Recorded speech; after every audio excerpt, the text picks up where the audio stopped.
صباح الخير، صباح الفل، صباح الهنا. عاملين ايه؟ وحشتوني، يا رب تكونوا بخير وفي احسن الاحوال. مش عارفه انتوا سامعيني ولا لا، بس انا هنا بحمر.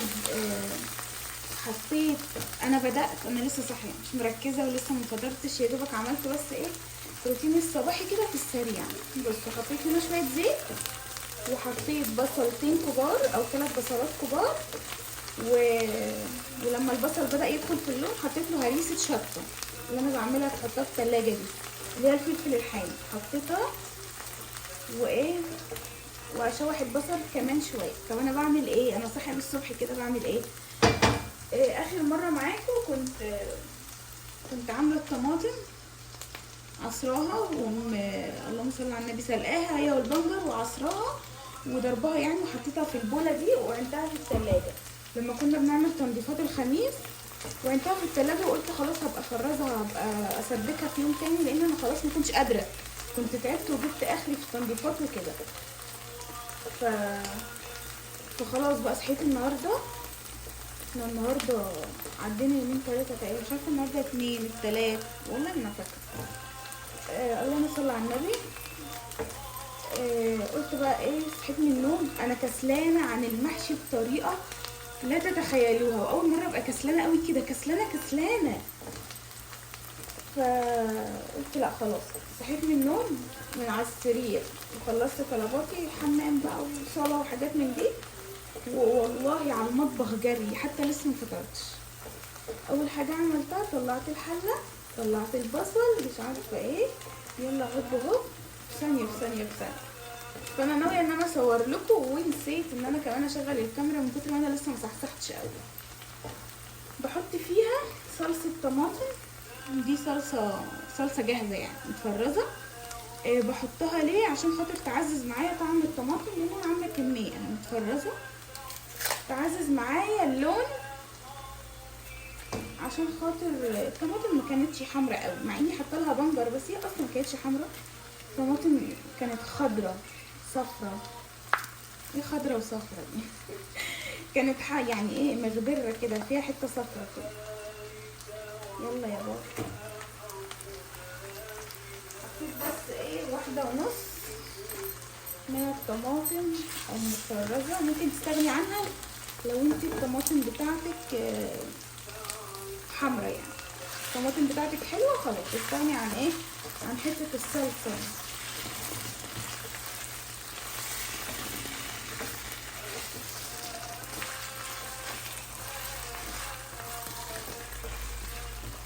بس كده هسيبها بقى ايه، مش هسيبها انا ما عنديش قادره. هحط الطماطم على طول، بسم الله الرحمن الرحيم.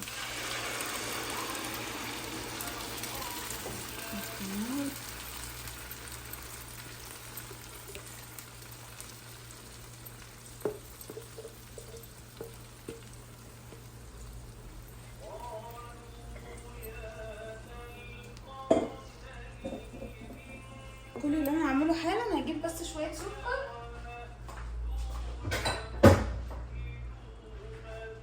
مش بحط لها توابل ولا بحط لها اي حاجه وقت الاستخدام، بس بحط لها ايه معلقه سكر كده عشان خاطر حموضه الطماطم بس مش اكتر. بس سيبها بقى تتسبك وتبكبك مع نفسها. طبعا الكميه دي كلها مش للمحشي، بس انتوا عارفين ان انا لما بجيب كميه طماطم محترمه في طلبات الشهر بعملها كده واحطها عندي في التلاجة، بسبكها واحطها في برطمان واحطها في التلاجة في علبة تخزين في اي حاجة عندك يعني، واحطها في التلاجة واخد منها على قد استخدامي، اعمل مكرونة اعمل اي حاجة، حتى لو هعمل خضار اي حاجة، اخد منها معلقتين طماطم متسبكة واقوم رايحة تبقى جاهزة عندي. فانا دي هاخد منها بس معلقتين 3 للمحشي لاني هعمل شوية صغيرين وبس كده. استودعت كلها ونروح نحضر فطار. بصوا حضرت فطار، وحطيت كرواسون وشاي نعناع اخضر زي الفل. ازاي يا ولاد؟ استنى اعمل كده شويه، لا كتير كده، ايوه. وحته جبن بقى شويه جبن وكمان حته جبنه سلطه. بس ماليش مزاج بقى اقعد ازوق واحشي واعمل. ناخد صينيتي الحلوه دي واروح اقعد قدام التلفزيون وبس كده. صباحكم زي الفل. شايفين ده يرضي مين؟ بجد ده يرضي مين؟ ده يرضي مين اصحى على المنظر ده؟ ليه اصحى ليه الناس كلها بتصحى على مناظر رومانسيه، على حاجات حلوه، على حاجات تفرح؟ ده اللي انا بصحى عليه كل يوم والتاني. قلب لي الجزمه على الارض. ده يرضي مين والنبي؟ الصبر يا رب، الصبر يا رب. يلا هروح الم الكارثه دي. بصوا عندي دور غسيل ابيض، قلت اغسله بالمره. حطيت برسيل من اللي انا عاملاه الخلطه ودوني وبرسيل جل وكلور، وهسيبها تغسل بقى. غسلت على يومين ليه مع اني بغسل كله في يوم واحد؟ بس عشان خاطر الغسيل ما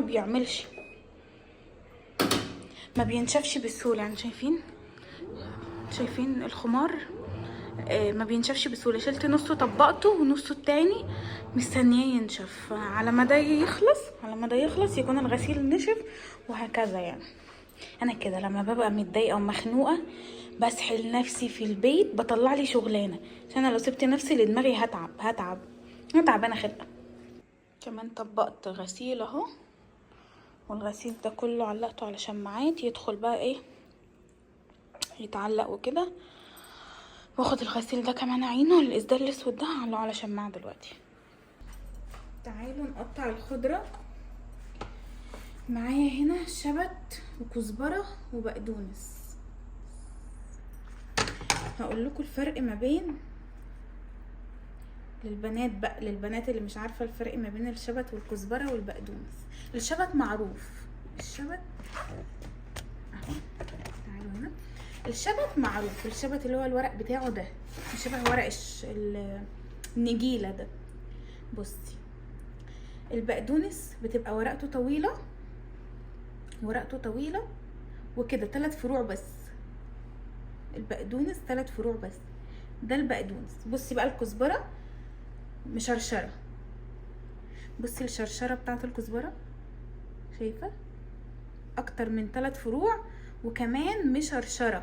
الورقه بتاعتها من فوق مشرشره، فانا معلماها اللي هو الكزبره مشرشره لايقين على بعض. والبقدونس كده يبقى عكسه البقدونس، كزبره مشرشره. المهم بنات كتير قوي بتتلخبط ما بينهم. بلانشه جديده يا ولاد.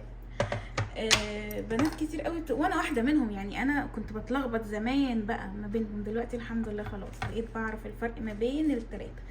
فالخضره دي اللي احنا كنا غاسلينها سوا قبل كده وكنت عيناها في التلاجة، فخلاص بقى حان وقت كنت مكسله اعمل محشي كتير قوي قوي قوي. تعالوا كده. كنت مكسله عن المحشي وكنت سايباهم في التلاجة، بس خفت يخسروا مني بصراحه. فقلت خلاص يلا بنتي يا هاجر قومي اعملي شويه محشي. طبعا الخضره دي كتيره قوي على المحشي، بس انا هعمل ايه، بعينها في الفريزر عادي بفرزها. هعمل منها مشكل اكياس، يعني مشكله تنفعني بقى في كفته الرز وفي المحشي وفي اي حاجه بحتاج لها خضره. بطلع منها شويه واخد شويه اعمل بيهم ايه، حله صغيره قوي من المحشي الخاص. فقلت ايه اخدكم معايا بما اني النهارده مش هطبخ. بصراحه كنت هعمل محشي، فقلت لا دلوقتي الساعه بقت 1 اكل عيش وجبنه، اكل اي حاجه. ماليش مزاج اطبخ نهائي. وانا اليوم اللي ما بيبقاش ليا مزاج اطبخ فيه بحب ايه اشغل نفسي بقى في اي حاجه في المطبخ. طب ما انا هقف في المطبخ، يعني ممكن اعمل غدا، ما انا كده واقفه. بس لا ماليش مزاج. فقلت ايه خلاص ندور اخلق لنفسي شغلانه بقى. بفتح التلاجة لقيت كيس الخضره ولقيت اللهم صل على النبي الخس والطماطم. قلت خلاص اسبك بقى واجهز لاي يوم تاني يكون مزاجي رايق، ما يغلب مزاجي وحش. اقول لكم على حاجه، اوقات كتير يعني بنقبل بحاجات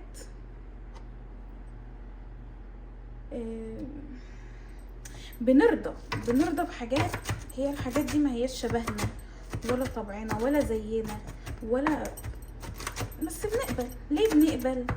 مش عارفه، عشان اتربينا على كده، اتربينا على الاصول. يعني مثلا مش معنى ان انا قبلت بحاجه قليله معنى كده هو ده اللي انا استحقه، لا. انتوا بس اللي وقعتوا مع واحده بنت اصول بترضى، والرضا ده مش كل الناس يعني مش كل الناس بترضى، وفي بنات ما بترضاش وحقها، يعني حقها ان هي ما ترضاش. ايا كان كلامي مش على حاجه معينه، كلامي في العموم. مش معنى ان انا رضيت مره او قبلت مره، انا قبلت عشان خاطر انا متربيه، قبلت عشان خاطر انا بنت اصول شبعانه من الاخر، بس مش عشان هو ده اللي انا استحقه. لا، انا استحق احسن حاجه في الدنيا واكبر حاجه في الدنيا واحسن حاجه في الدنيا، فمش معنى ان انا قبلت ان هو ده اللي انا استحقه. حظكم بس ان انتوا وقعتوا مع واحده شبعانه قوي قوي قوي قوي. وجماعه كلامي مش على حاجه معينه والله، عشان بس محدش يفهم كلامي غلط، وكلامي ملوش علاقه ببيتي، يعني عشان برضو محدش يفهم ان ايه بتكلم على حاجه معينه في البيت. لا، كلامي بره الميديا وبره البيت خالص. بس يعني ايه، كلمتين حبيت اقولهم. مش معنى ان احنا بنرضى، ومش كلامي عليا انا بس، في بنات كتير قوي قوي قوي بترضى، بس بترضى عشان خاطر هي دي الاصول. انا ما ينفعش مرضاش في الوقت ده، انا ما ينفعش يتقال عليا مش بنت اصول، ما ينفعش، مش تربيتي من الاخر، مش تربيتي. اتربيت في بيت اهم حاجه فيه الاصول والصح والغلط والحلال والحرام، ف خلاص ما علينا. هما كلمتين حبيت اقولهم وخلاص. ومش انا لوحدي اللي كده، في بنات كتير قوي بترضى وتعدي وتمشي الدنيا وبتعمل حاجات كتير قوي غصب عنها، بس مش عشان هو ده اللي هي تستحقه، عشان تتقدر. بس تقولوا لمين بقى؟ تقولوا لمين؟ انتي مادام رضيتي يبقى هو ده اللي انتي تستحقيه، فقشطه، يبقى انتي راضيه خلاص، احنا بعد كده هنمشي معاكي على السيستم ده. لا، انا رضيت في الوقت ده عشان ما كانش في حل قدامي غير ان انا ارضى، فمش معنى كده هو ده اللي انا استحقه، بس كده. المهم، قطعنا الخضره، هجيب اكياس تلاجة دلوقتي واسيب شويه اعمل بيهم محشي، شويه صغيرين، انا هعمل محشي شويه صغيرين قوي قوي قوي. فيا خلاص هاخد الباقي، احطه. مزاجي وحش قوي قوي قوي وباين عليا بطريقه صعبه، ما بعرفش اداري. يعني لما بيكون مزاجي وحش خلاص الدنيا كلها بتتقفل في وشي، ولما بكون متعصبه الدنيا كلها بتتقفل في وشي. فانا حرفيا مزاجي وحش، ومش حابه ان انا اطلع لكم بالمزاج المقرف ده، بس انا لما بيكون مزاجي وحش ما بحبش اسيب نفسي لدماغي ابدا، لان حرفيا دماغي بتوديني في داهيه، وباخد كميه قرارات ما اقولكوش ان انا بندم عليها، لا، لان الحمد لله عمري ما ندمت على اي حاجه في حياتي، عمري ولا هندم عشان كل حاجه ببقى واخداها بكيفي وبمزاجي. فانا اي قرار هاخده في حياتي الجايه هيبقى بكيفي وبمزاجي، واللي انا عايزاه هو اللي هيمشي. خلاص كفايه بقى كفايه اجي على نفسي عشان خاطر ناس كتير قوي ما تستاهلش، حقيقي ما تستاهلش. ومحدش هيديكي من صحته، ومحدش هيديكي من اي حاجه في حياته، بالعكس. ايه ده انتي عملتي قبل كده فخلاص اعملي مره واثنين وثلاثه وعشرة وخلاص. لا، انا عملت عشان انا بنت اصول، عشان انا متربيه، عشان حاجات عشان انا شبعانه، عشان انا واحده شبعانه، مش واحده جعانه ولا جايه من بيت جعان. انا شفت عز في بيت اهلي قسما بالله ما شفته في بيوت حد، ولا في بيت دخلته شاف ربع العز اللي انا شفته في بيت اهلي. بس انا خلاص شبعت قوي. انا شم ظهر ايدي اشبع. يعني انا خلاص يا جماعه مش هقعد اتكلم كتير عشان الموضوع هياخد هيروح لمرحله صعبه قوي، وهتلاقوني مره واحده انفعلت واتعصبت. فهعين الخضره في اكياس وهسيب هنا شويه عشان اعمل المحشي. عملت كيسين خضره، وده حطيت فيه شويه، هعمل بيهم المحشي دلوقتي، بس سايبهم بعيد عشان بعكس فيهم. وهعين دول في الفريزر،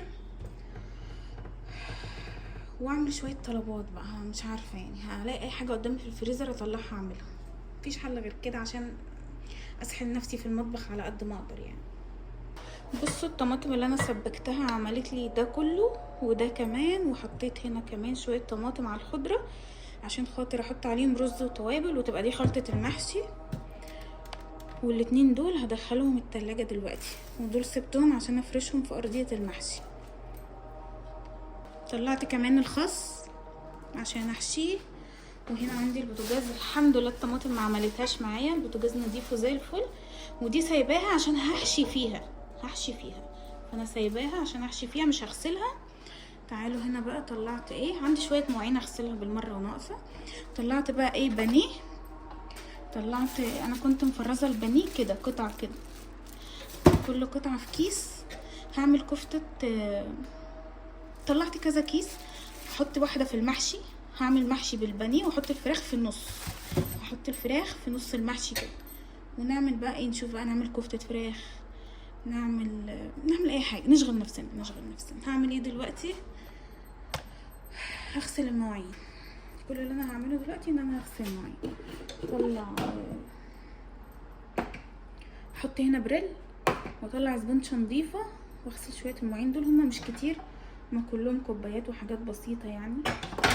هغسلهم بقى. وكان في مواعين في السبت شلتها، هنا شلتها خلاص نظيفه يعني، شلتها عندها. واغسل بقى المواعين وارجع لكم.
خلاص فرزت الفلفل وعينته في التلاجة في الفريزر. تعالوا بقى هنا هنعمل دي خلطة المحشي، جهزتها. تعالوا بس قبل ما اروح اقعد احشي بقى نعمل ايه، خلطة الكفتة. هحط ايه، نص كده فلفل احمر واصفر واخضر، اي فلفل عندك مش لازم فلفل الوان. خلاص اهو.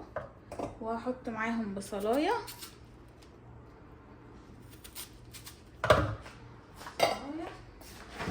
وهجيب فص ثوم مفروم ومعلقه هريسه شطه.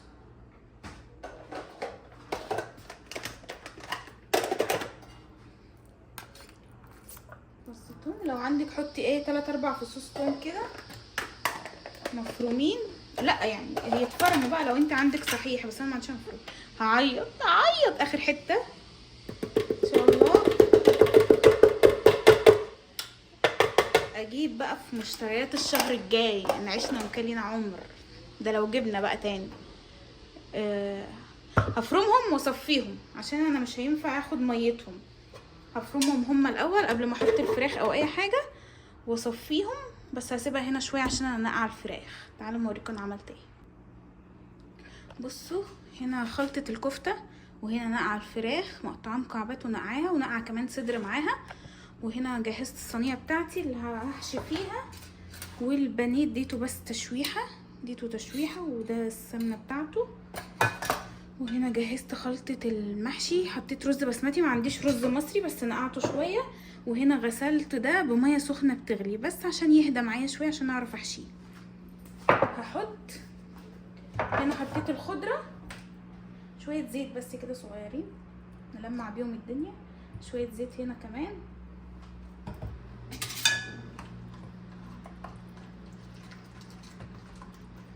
انا عامله شويه محشي ايه صغننين خالص. هنا بقى هبدا احشي، هعملها مثلثات زي كده زي اللي اسمها ايه بتاعت رمضان دي، السمبوسه، مثلثات كده. واحشي اول رق، حلو اول رق دي. احشي اول اسمها ايه، اول صف، واحط الفراخ في النص، وبعد كده احشي الصف التاني بس كده. مين بقى بيحب محشي الخس؟ ومين بيعملوا مثلثات؟ في ناس بتعمله كده صوابع كده زي محشي الكرنب يعني والحاجات دي. ها مين؟ بصراحه انا بحبه قوي، بس بحبه قوي من ايد امي، ربنا يديها الصحه والعافيه يا رب. مفيش امي دلوقتي فمضطرين نعمله وخلاص. هروح بقى انا ايه اكمل حشي مع نفسي وارجع اوريكم.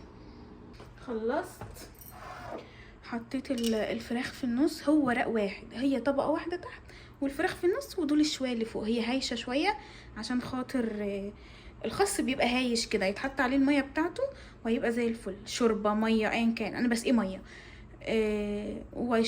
واضح ان انا يئست كده في شويه، قمت عاملاهم صوابع. خلاص بقى زهقت، وعملتهم وانا واقفه على الرخامه ما خدوش من ايدي 10 دقايق قسما بالله. فهغطيهم وابقى اسويهم بقى انا بعدين مع نفسي.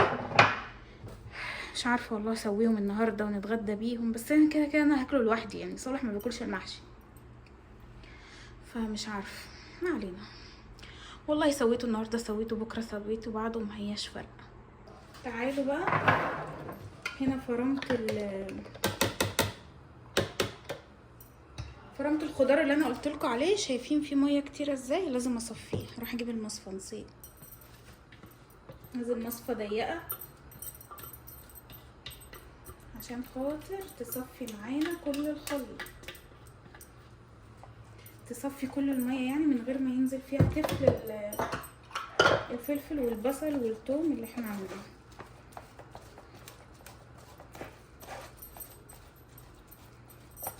كفتة الفراخ ما بيحبش يبقى فيها ميه، اي كفتة عموما، عشان ما تفكش منك على النار.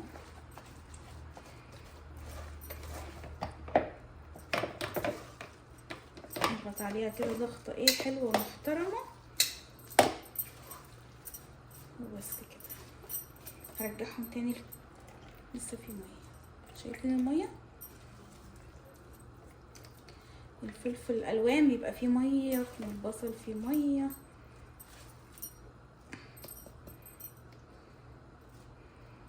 هرجعهم تاني فين؟ الكبه، وانزل عليهم. استنوا ما نجيب الفراخ. هنزل عليهم بالفراخ مقطعاها زي الفل وغسلاها وليمون وملح وحاجات من دي، وانزل عليهم بالتوابل مره واحده. نحط شويه ملح، شويه بابريكا، وفلفل اسود،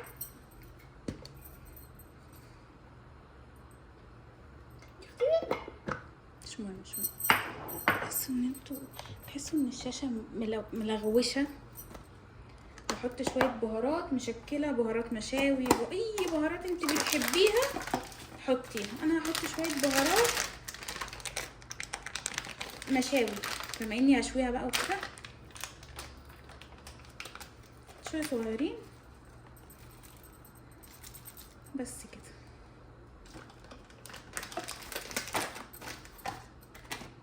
واروح افرمها بقى.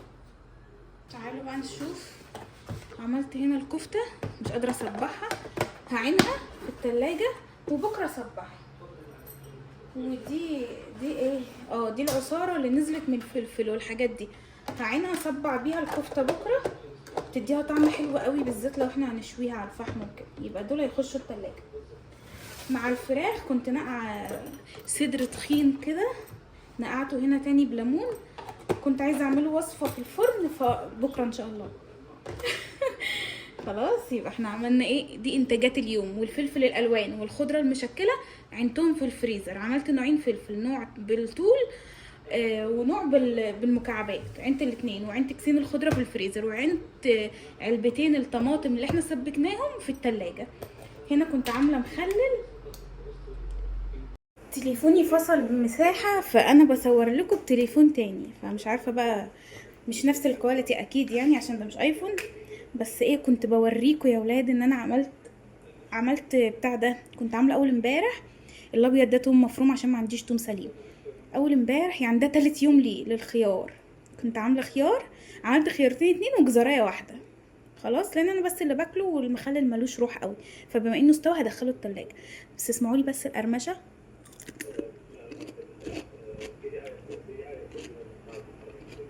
اقسم بالله خطير، مظبوط على الشعره. هشيله. اما نشوف الجزر مقطعه بقى ايه كده. بسم الله. يا لهوي، العظمه ده بتعجو. بعشق المخلل. هشيله وادخله التلاجة، بما اني فتحت عليه خلاص لازم يدخل التلاجة. انا عملت خيارتين 2 بس، قطعتهم بالنص كده لان الخيار كان طويل، وجزرية واحدة قطعتها مشرشرة كده. بما ان كده كده الفيديو خلص، هروح بقى ايه امنتج وامسح شوية فيديوهات عشان اقدر اكمل لكم بقية الايام الجاية ان شاء الله. متنسيش تحطي لي لايك للفيديو وتقولي لي رايك في كومنتات. الغسالة خلصت، هنشر الغسيل وهقعد، ما ورايش اي حاجة، خلاص كده اليوم خلص. كمان عملت ايه، والله لا اقول لكم كل التفاصيل. كوبايه شاي نعناع، اخدها واروح اشربها. مطبخ زي الفل. تعالى اوريكم. ثانيه واحده اشيلكم من على الستاند. المطبخ زي الفل اهو. تليفوني اهو. بوتاجاز نضيف، غسلت المواعين وعلقت على المحشي. تدرون ليش يا ولاد؟ لان ما لقيتلوش مكان في التلاجة عين البتاع دي، فعلقت عليه بقى وخلاص. بسم الله. بك بك بك بك بك بك. وبس كده حلوين. وخلص الفيديو بتاعي النهارده، هدخل الحاجات دي التلاجة. خلص الفيديو بتاعي النهارده، واشوفكم في يوم جديد وفيديو جديد وروتين جديد. مع الف سلامه.